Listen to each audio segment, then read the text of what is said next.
G'day guys, today we are working on financial modeling, and this task in particular is about preparing our financial forecast.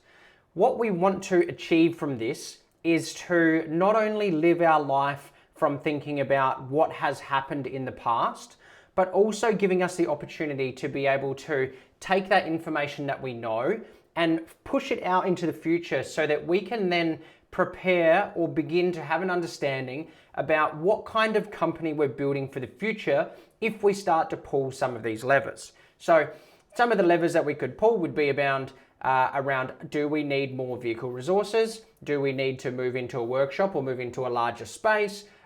Do we want to have some project managers, operations managers, or some more non-billable staff? All these kind of questions, regardless of what level we're at, we all want to understand what should I do now, and then if I do this, am I going to run out of money or am I going to be fine? So for the purpose of today's example, we're going to use some smaller numbers for the guys who are really starting out. And some of the questions we're going to be trying to answer are, when should I get a qualified? When should I get an apprentice? How much can I afford? And then also pushing not only away from the expenses of when should I do these things, but also how much work do I need to win? Do I need to assign a marketing budget? And then how much does that marketing budget need to be? So all of these questions come back to having a really sound understanding of our numbers and what has happened, and also what we anticipate to happen in the future. So there's a link down below for you to download the forecast template. Now this is a Google Sheet, and what you will need to do is, I'm just going to share this with you and show you what the sheet looks like. So there's a link below that you can grab this. When you do open it, you will need to go to File and make a copy, and then save that copy to your Google Drive or to wherever, whether you do OneDrive or whatever your online sharing is. But you will need to save this copy. I've found that Google Sheets works best because of its ability to collaborate. So you can flick this link to your accountant, you can share this link with me or any other advisors or any other team members that you have, and everybody can collaborate on the Google Sheet without having to worry about who's got the updated file. So the whole static Excel file thing is a little bit in the past now. We're trying to level up our game using some of the free software, because all the Google Suite's all free, and also enabling us to have a much better sharing opportunity as well. So we are going to have two programs open. We're going to have this forecast template open, and we're also going to have our Xero or our accounting file open as well. The reason we need both is because we're going to be building our forecast, but we also need to refer back to our numbers to see what we know to be true, and also to find some pattern recognition when we're looking at our operating expenses. So firstly, I'm going to talk you through exactly how this forecast looks, or how this spreadsheet is laid out. So we have a few different sections here. We have our income section, which you can adjust the titles here to make them reflective of how your Xero file looks. And I'm just going to refer to Xero, but if I do say Xero and you use QuickBooks or MyOb, you just know that they're interchangeable terms. I'm just spent a lot of time on Xero, so that's what I refer to. And I think the vast majority of people do use Xero anyway. So what we want to do is we want to have a quick look about the different sections that we have. So we've got our income section. We have our cost of sales section, or our cost of goods sold. Obviously, we all know that that gives us our gross profit at the end, below there. Then we have our operating expenses area. These are all of our ongoing, or our overheads, and that gives us a total at the bottom. And then we also have our net profit and net profit margin. Now you see those error buttons pop up. That's just because I haven't populated any of the numbers yet. We are going to get to that. I'm going to show you how to build out the forecast for FY25, and also we're going to have a little bit of a look at FY26 as well. If you're listening to this into next financial year, then just adjust the numbers accordingly. But this is shot, where are we, in early March of FY25. So these are the numbers we're working with. Okay. Before we even go and add numbers in, I want you to take a quick look at the titles that we have down the side, down this left-hand column. Now, these are your accounts.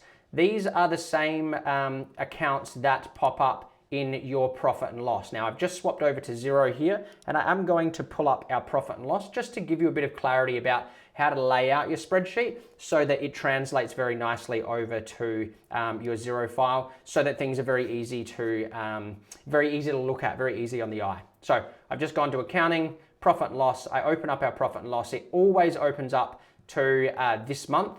And what I want to do is I want to select the drop down and compare with and go a different number. I'm just going to put in 12 there so we can see the past 12 months. This pulls up all of our historical data. Now you'll notice I'm using a demo account, so I'm not sharing anybody's numbers here. However, I must say that because this is a demo account, it doesn't do pay runs, it doesn't do materials. So you'll notice that as we scroll down, there is a lot of empty items or zeroed out boxes. I'm going to help us use our imagination to fill those in. That way, at least we can see some of the revenue targets, and we're going to build out our forecast so that you will be able to fill in these blanks here. When obviously you're looking at yours, you will have all of your expenses in there, and you may wish to move things around as well to have more clarity over your zero file, just like we've spoken about in other workshops. But let's head back to the forecast. So we can see here, we've got our sales line. However, in the template that I've provided for you, there is income on labor and income on materials. If you just have a sales line like we have here in zero, then you may wish to just change this from income from labor to straight sales. You could also just delete this title or call it other. Same thing, I find a lot of people will break up where they have a commercial and residential arm.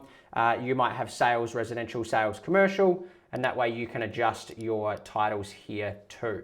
I want you to follow the same principle as you go down as well. If you call your materials suppliers and materials, or materials and supplies, or purchases, let's just change these titles so that you know exactly what you're talking about.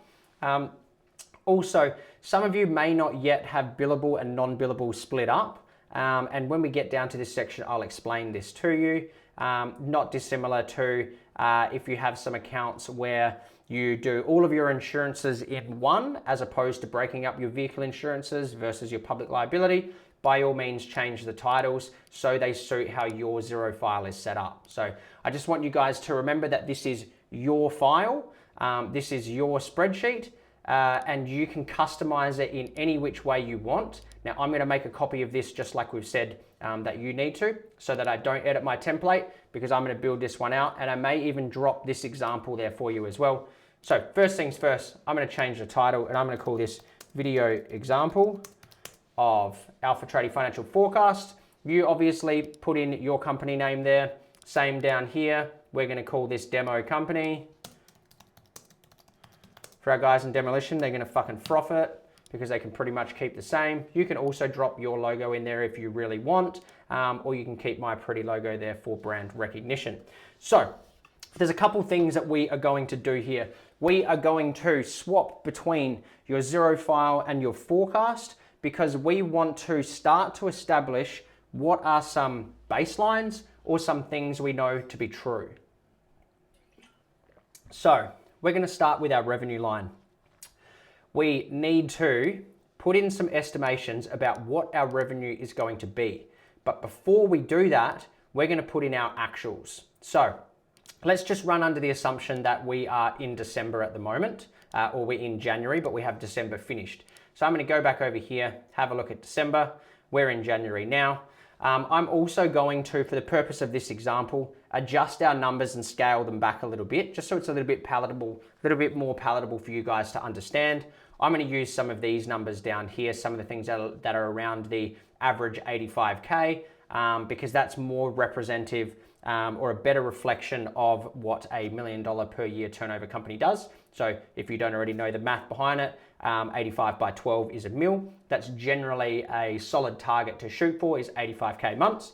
But we're going to build out our forecast at the moment based on the fact that we're doing a bit less than that. So if we go back and look at, we have got July starting here. We're going to go back and have a look at July, and we're just going to use the example of 70,000. So you would transfer that straight over.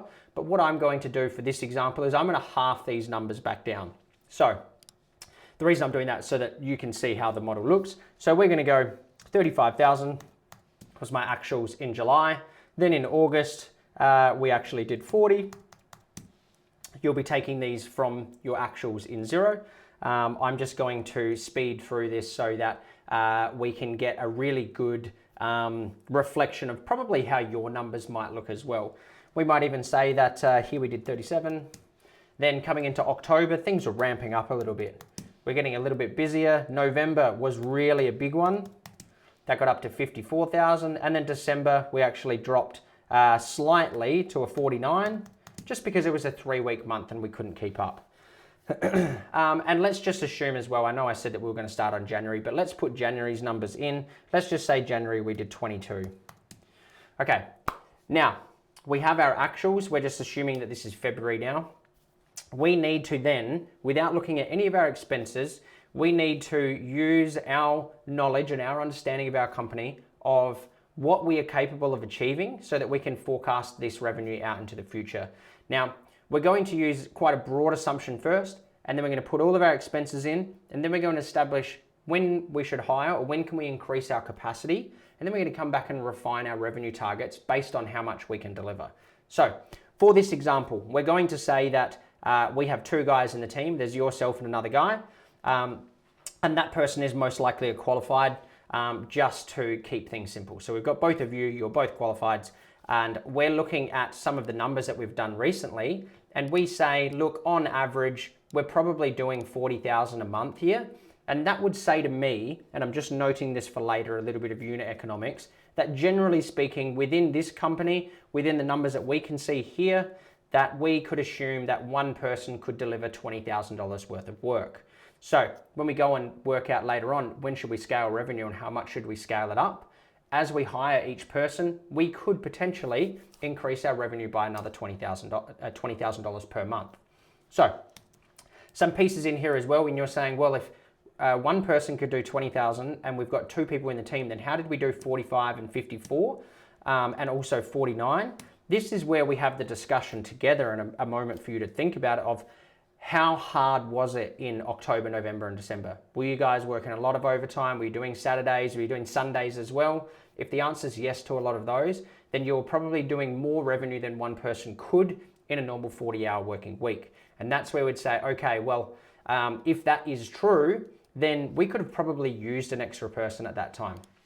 So given what we've just looked at there, and we haven't looked at any of our expenses yet, but given what we've looked at and given the little discussion that we've had, and I'm sure you've taken some notes as well, and probably paused this a couple times to go back and forward from your Xero to pick these numbers and put these actuals in.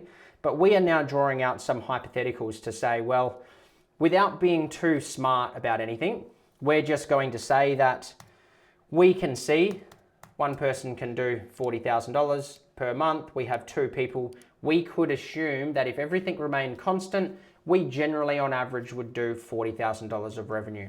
Now, I'm actually going to leave that because that is us going, this is what happened in the future. And then also this is what we believe to be true coming up.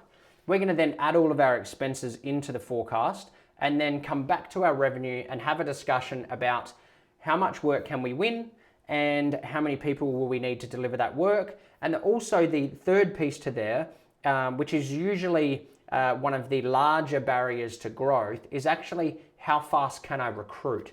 Because generally there's so much work out there and they're just a couple marketing tactics or a solid marketing strategy away from winning it.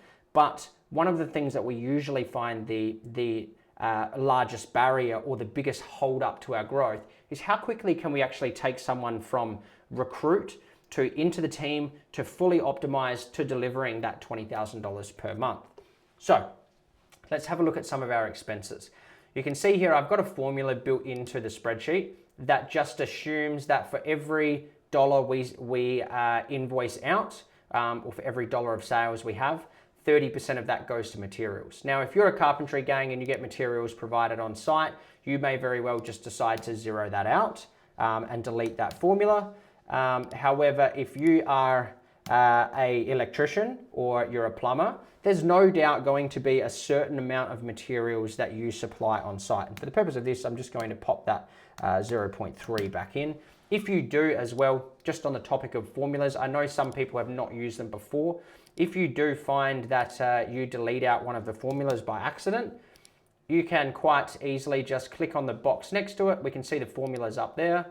You could click on this box, drag the bottom, the circle piece or the square piece down the bottom, grab that icon, pull it across. That then brings the formula back into the box. So if you do need any clarity around the formulas or you find that you've messed it up, by all means, just shoot me a message and we can get you back on track with that.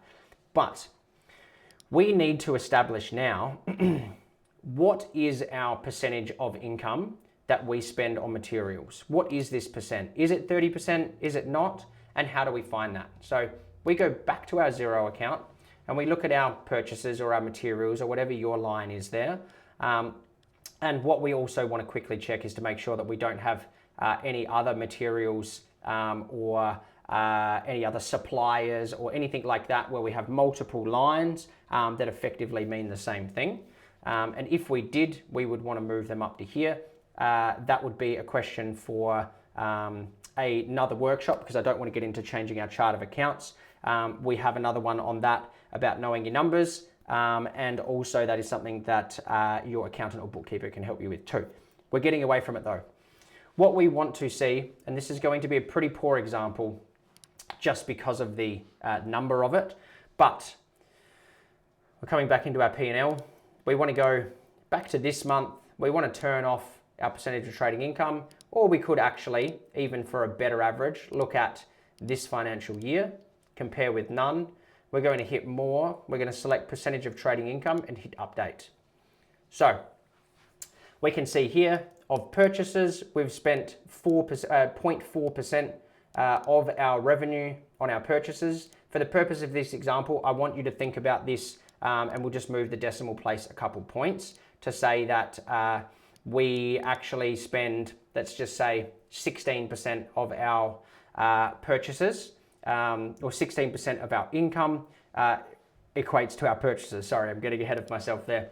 So we come back to our formula and we could say 0.16 will give us 16% of revenue equals our materials, and we could drag that formula all the way across. Now we've got an assumption in here. Now, this assumption works great for what we're planning to do into the future. And also when we come back to backfill our actuals, you will then type over that and that will then delete the formula. So if you're looking at your materials now, and we obviously have just done January, then you're going back in December, we actually spent 8,900. The month before that, we actually spent 3,400.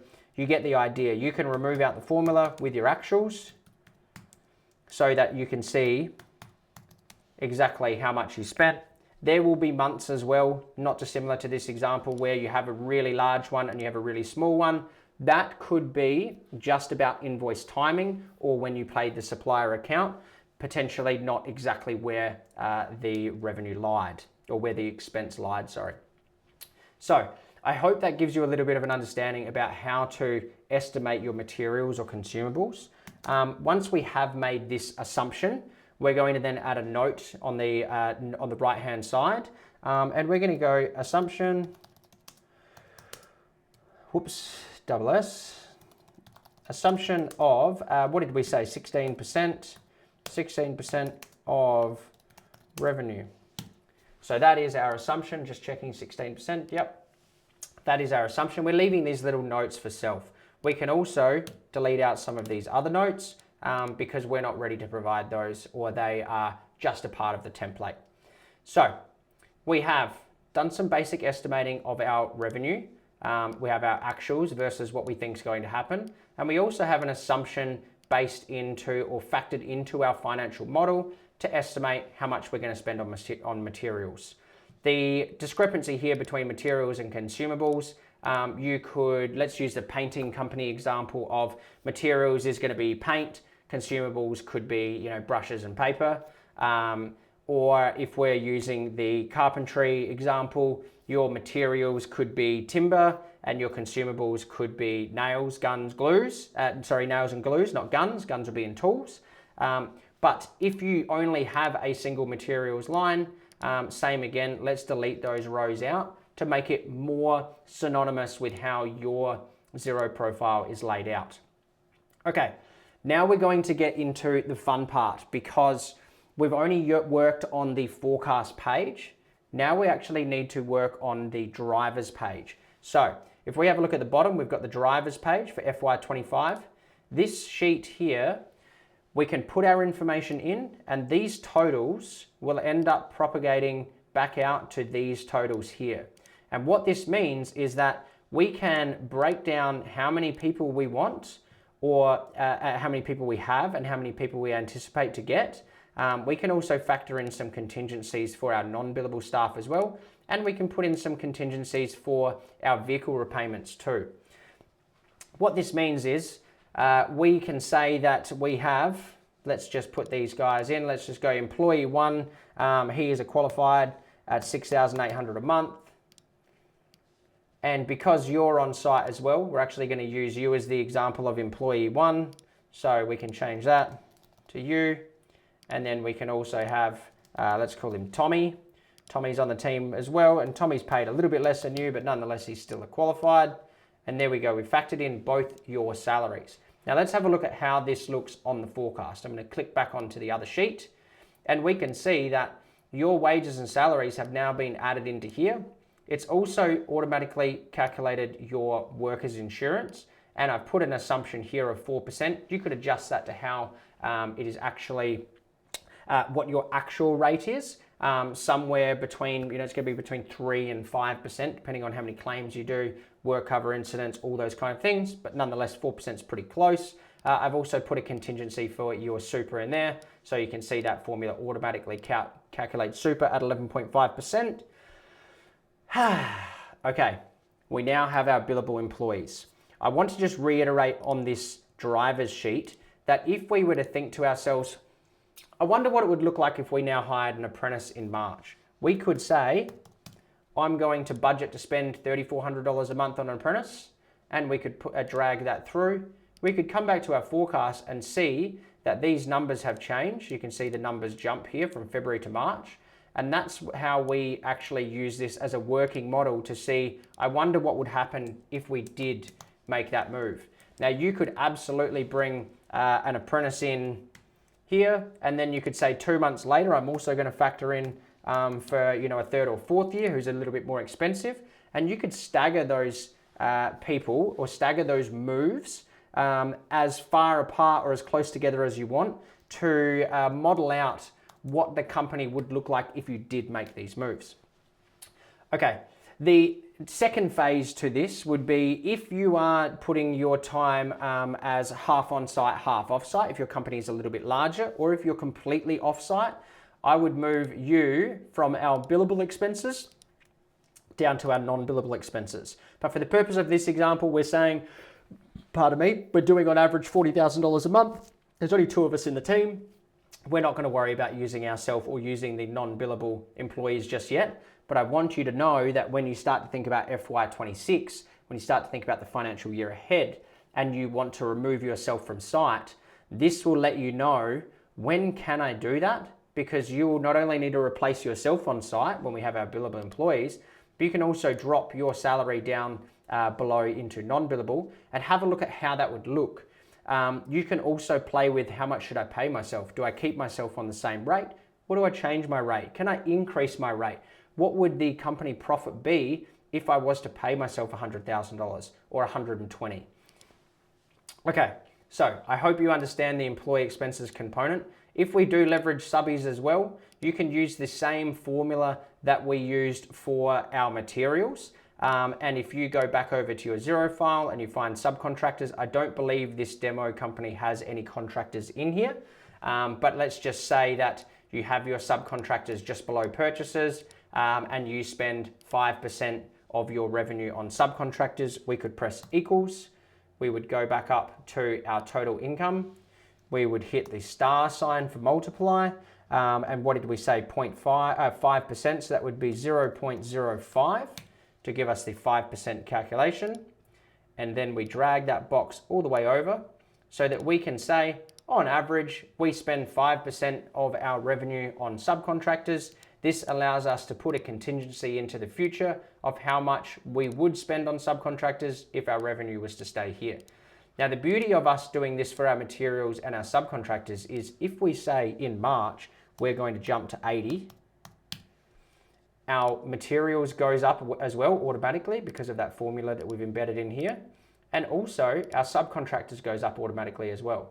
So if we can find these percentage of trading income, if we can find these and refine them and constantly work on getting them as accurate as possible, as we scale our revenue, we will automatically be able to scale up our materials and scale up our subcontractors as well. Now you could use that same formula for things like subscriptions. If you're running a Tradify account and it increases per person, you could also run that same formula for potentially motor vehicles or several other line items that we're probably going to get to and have a conversation about that. So let's add in a note to self about our assumption of 5% of revenue, and we can leave that in there. So see how we start to get some notes for ourselves as well. You may as well leave some notes for yourself up here and say, still need to work on revenue target. So that you know when you come back in, you go, I wonder what happened here. Yes, cool, I still need to work on my revenue target. Okay, we have now done our cost of sales and we're starting to pull some figures in. You'll notice that we haven't scrolled all the way down and bothered looking at profit yet because it's irrelevant. We haven't put in any of our operating expenses.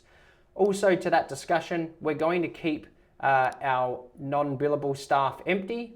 We're just going to keep these 3 lines zeroed out and move on to our subscriptions. So I don't believe we have subscriptions in here. Let's have a look. Subscriptions, yes, we do. And we can also see that we spend 1% of revenue on subscriptions. I'm not going to use that example. I'm actually going to go compare with 4 years. And instead of using a formula, I want to see, we have our subscriptions. Okay, let's just assume that we did $120 every month for our subscriptions. I'm going to come back over and put in 120 and drag that all the way through. We may decide later on that we want to increase our subscriptions as our team size increases. But for the purpose of this, we've found a pattern and we're going to stick to that pattern. Another piece here is uniforms. Now, I always like to think about uniforms instead of having a budget spend of $200 every month. I usually like to think of uniforms as when summer's about to start, let's spend, a couple $100 on t-shirts and hats. And then when winter's about to start, we might want jackets, vests, a little bit more equipment. Generally thinking that if we have a look at the total, we've got $1,500 for the year to spend on our uniforms. That should absolutely be enough for a team of 2 to a team of 6. Particularly if you are remaining a small company, you might tone these down quite significantly. Also, if you're slightly larger, obviously use your better estimation as to what you do think you're going to spend there. You might even decide that we actually do our uniform orders quarterly, however you want to lay that out. But I want this example to be, we don't always have to do a straight average. We can do some once-off expenses, and we can also do increase or decrease. So we can have different kinds of seasons can start. It doesn't always have to just be, this is the average, this is the pattern, that's what we're going to do. Nonetheless, it's still a pattern, it's just spanned over a larger time horizon. Okay, I want you to then go back through all of your expenses, all of your operating expenses, and add these in. So we're going to say that our public liability, according to our zero file, is $150. We're going to say that our indemnity is $235. If you don't have indemnity, just like we've said previously, go ahead and delete that row out. And you might have other insurance. If you don't, just leave it blank. It's always good to have some spare positions there as well. Motor vehicle insurance, you might actually lump sum that up. It might be paid $4,000 at the end of financial year, or you might be doing $250 every month. Depends on how your motor vehicle insurance is structured.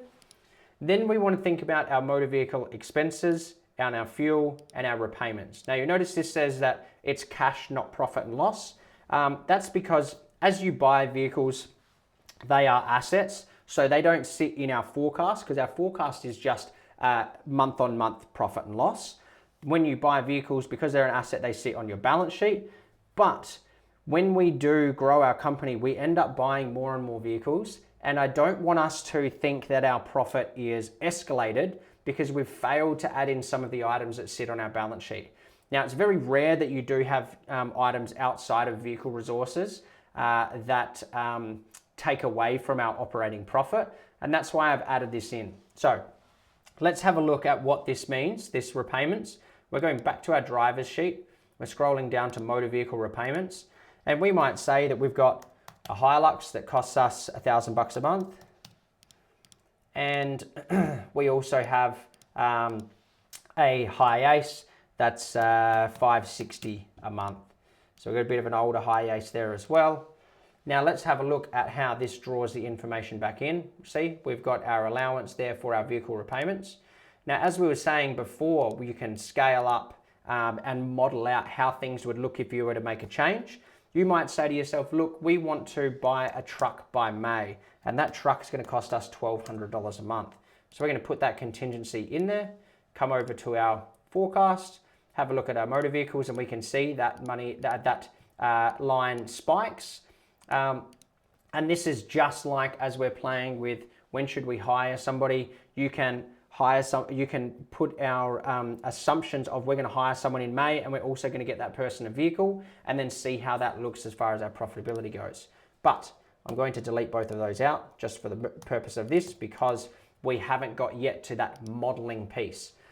Okay, I want you guys to then put in all of your operating expenses. And for this example, I hope you don't mind, I'm just going to flex through these quite quickly and say that in August, or end of financial year, for advisory or accounting, we're going to spend let's say $2,400 for our end of financial year. For advisory, I could be quite cheeky here and put in my one-on-one costing, or you might just put in $100 or a couple $100 to use the Growth Lab and a couple other platforms that you think are helpful. You could also you could change this from advisory to education, and you could put in your Audible subscriptions, or anytime you buy books on Amazon, or anytime you buy some online courses or programs.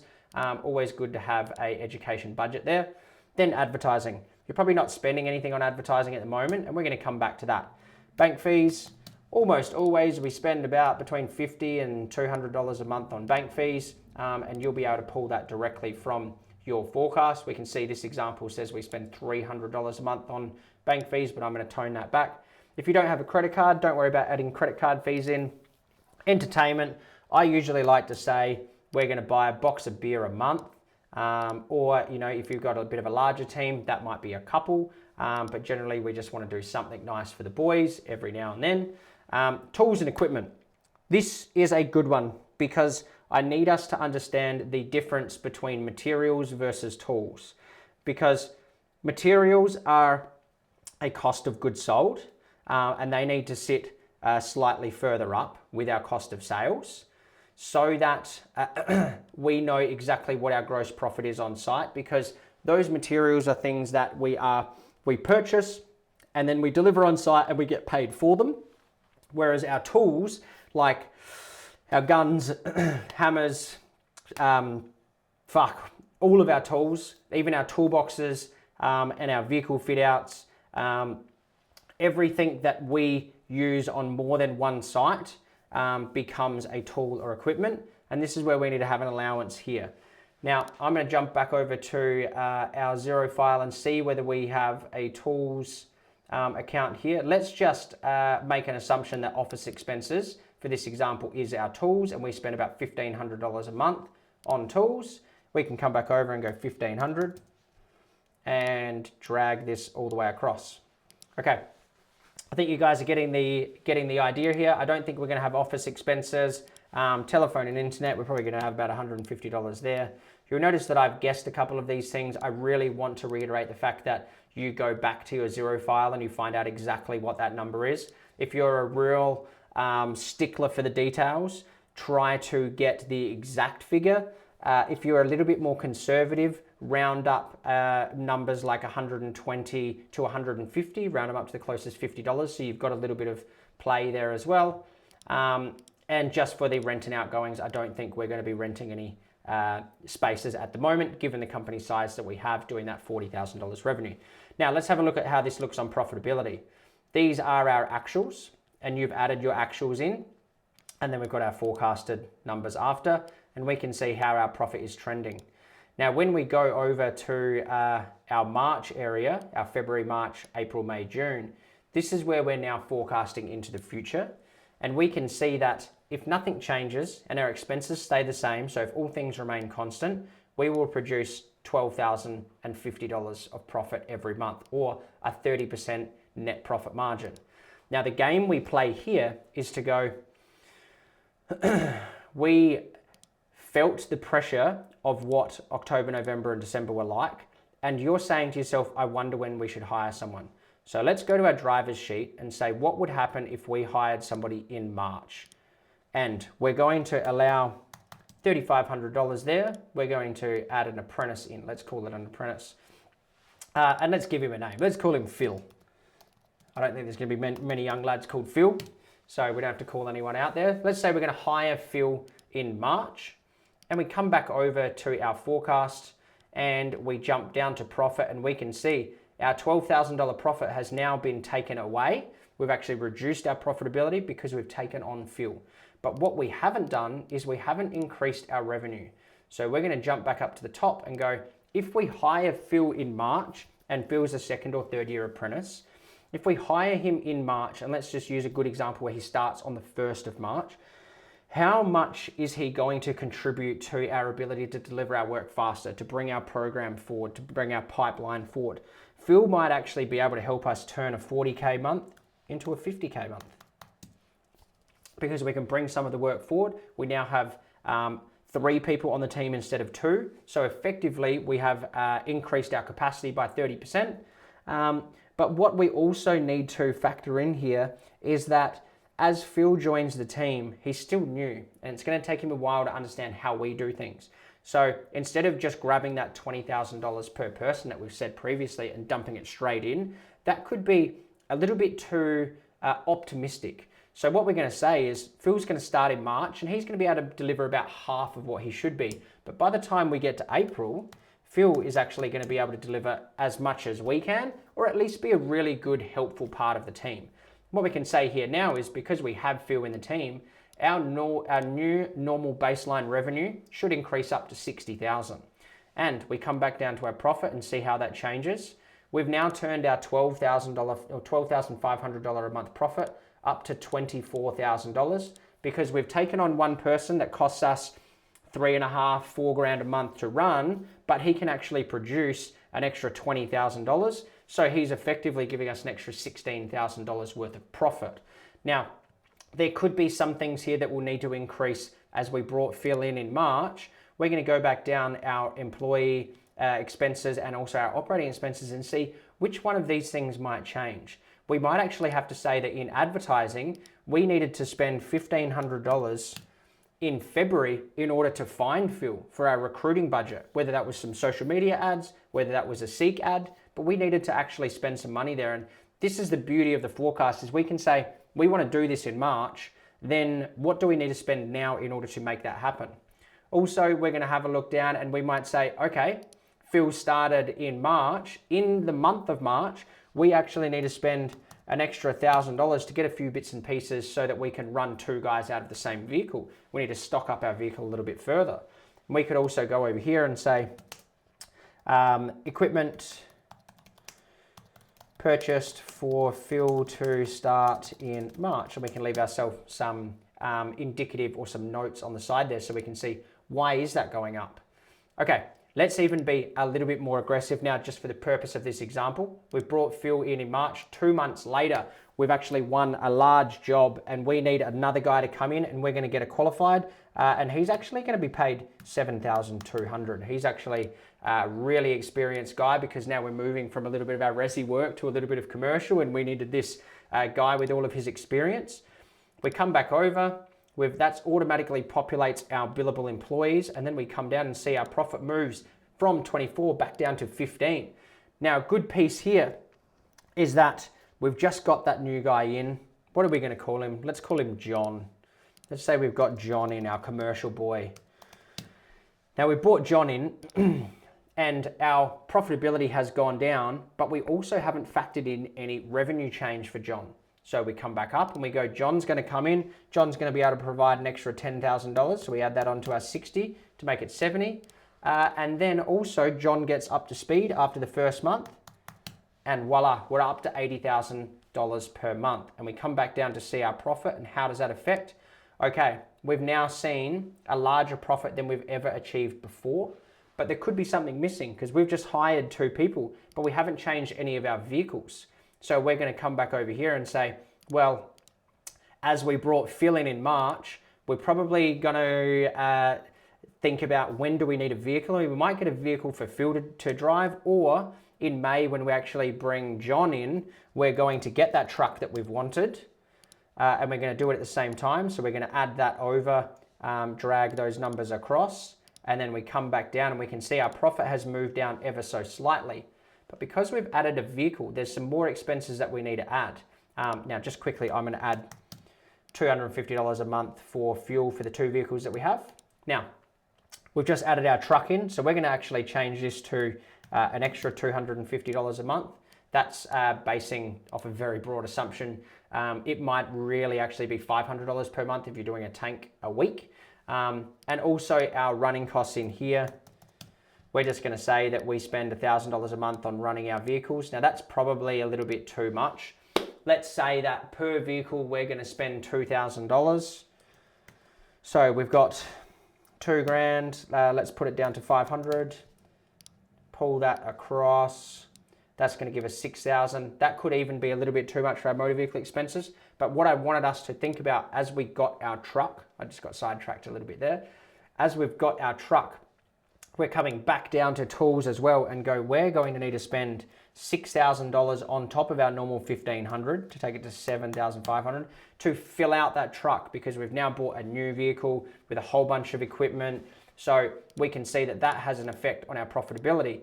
But we have bought a truck. We've got 2 more guys in our team. We've grown our revenue from 40K to 80K, and we are still making more profit than we would have if we stayed where we are.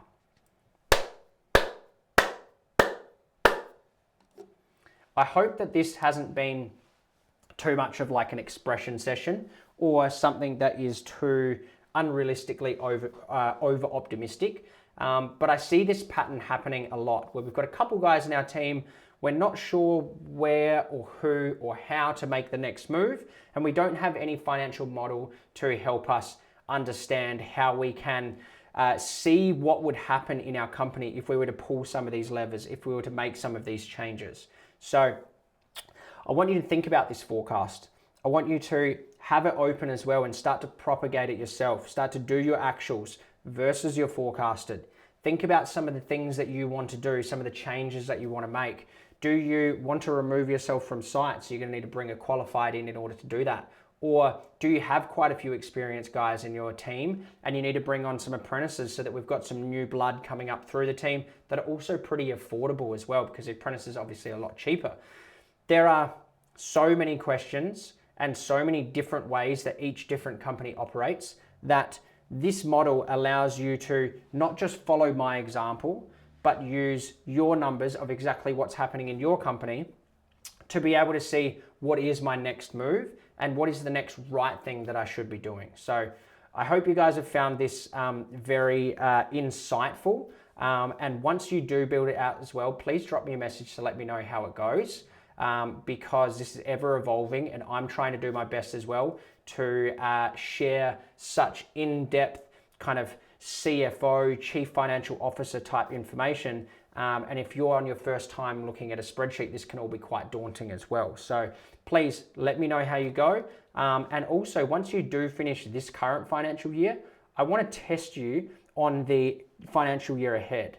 I want you to think about what kind of company do you really want to build? And if that is all a little bit too far away, a little bit too hard to think about, then before you do FY26 or before you do the financial year ahead, go out and do the org chart designer so that you can see who are the right people that I want in the company and what kind of job do I create for myself. And then by doing that, you'll then see the amount of question marks that you have around different job titles, because you'll have your guys that you've already got in your team and you put their name there, but you'll have some question marks around some certain jobs that you need, certain roles that you need to fulfill. Then you can grab that information, come back to your forecast and say, well, when can I get that project manager? We might just say that we're going to plug that person in for June next year, and we put that in and see how that looks. And then we say, well, that's going to put us in a negative net profit because we've got a $100,000 salary that we now need to wear. So the game there would be, well, if I want to do that in June because I've got a baby born in August, then I need to scale up my revenue and grow my team to get to there. And then how fast can I hire someone? Is that one person every quarter? Is that one person every month? And you're working back from some of these big milestones that you want to achieve. And it might not be a project manager, it might be moving into a commercial premises. That's one of the things you want to achieve. But that's where the forecast really comes into power, because you get to see through the exercise of doing this financial year, you get really good understanding of your numbers. And then you go and use that knowledge to push it out into the future. And you can start to see 12, 18, 24 months ahead. And it becomes really exciting because now you have a game plan to work with. So please give me some feedback as to how you go with this, and any questions, you know how to get in touch with me.